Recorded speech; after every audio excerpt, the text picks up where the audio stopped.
Semoga Tuhan beserta kita. Sekarang dan selama-lamanya. Inilah Injil Yesus Kristus menurut Lukas.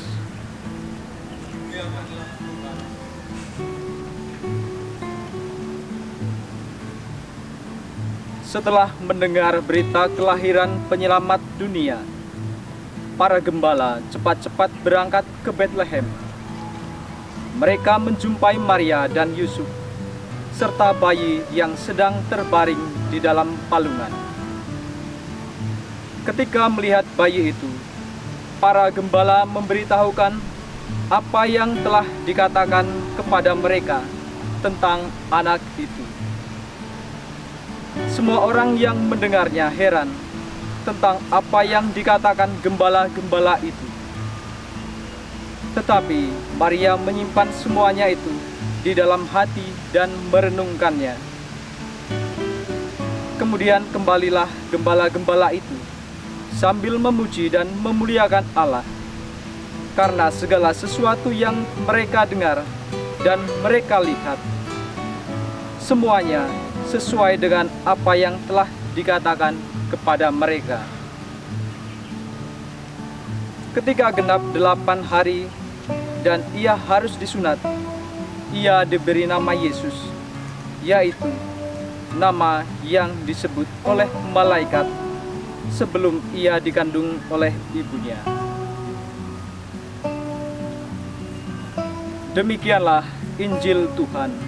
Terpujilah Kristus.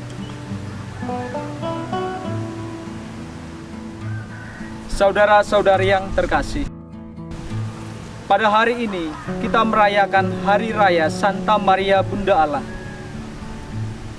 Doktrin gereja Maria sebagai Bunda Allah dinyatakan melalui Konsili Efesus pada tahun 431. Kepercayaan gereja terhadap peran Maria sebagai Bunda Allah dan Hawa baru sesungguhnya sudah berakar sejak abad pertama. Doktrin tersebut bertujuan untuk melawan pengajar sesat, yakni Nestorius. Nestorius mengajarkan bahwa Maria sebagai ibu dari Yesus yang hanyalah seorang manusia belaka. Dengan ini, Nestorius menolak keilahian Yesus. Jelaslah bahwa doktrin Maria sebagai Bunda Allah bukan hanya untuk semata-mata menghormati Maria, tetapi serentak juga untuk menegaskan bahwa Yesus adalah sungguh Allah dan sungguh manusia.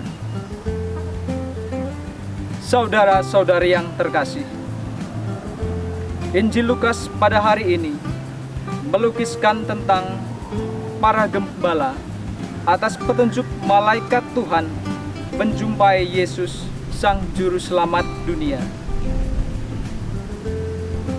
Para gembala umumnya adalah orang-orang yang miskin.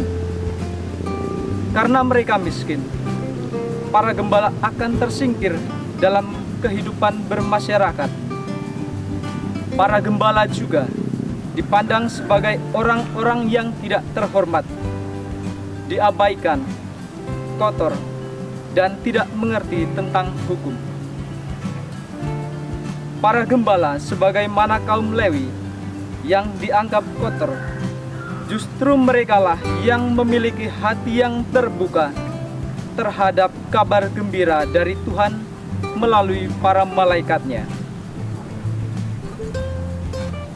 Para malaikat mewartakan perdamaian sebagai anugerah kebaikan Tuhan. Seperti apakah perdamaian sebagai anugerah kebaikan Tuhan yang disampaikan kepada para malaikat tersebut?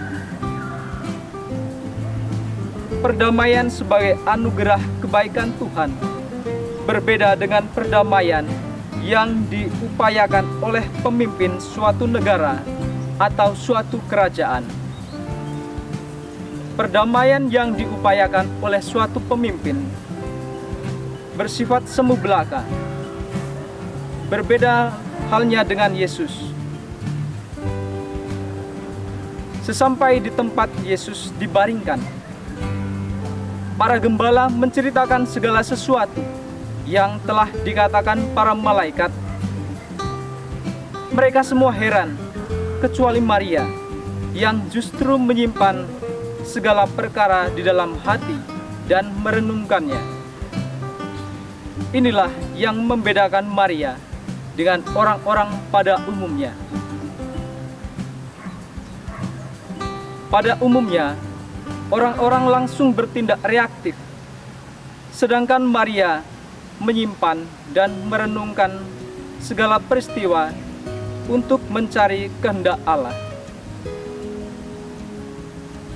Inilah salah satu sifat baik yang menjadi kekhasan Maria, sehingga gereja menjadikan Maria sebagai model orang yang menerima sabda Allah secara penuh dan model pendoa bagi orang-orang Kristiani. Saudara-saudari yang terkasih, hidup kita dipenuhi dengan berbagai peristiwa, baik peristiwa sukacita ataupun peristiwa duka cita. Peristiwa hidup akan membentuk karakter kita dan juga menjadi sarana bagaimana kita seharusnya menghadapi pelbagai persoalan hidup yang kita alami. Tidak jarang kita juga bertindak reaktif jika ada sesuatu yang baru, jika ada sesuatu yang mungkin tidak berkenan kepada kita. Reaktif tidak melulu dinyatakan melalui ungkapan-ungkapan verbal, tetapi reaktif juga dapat berupa tulisan-tulisan yang kita buat lalu kita unggah ke media sosial.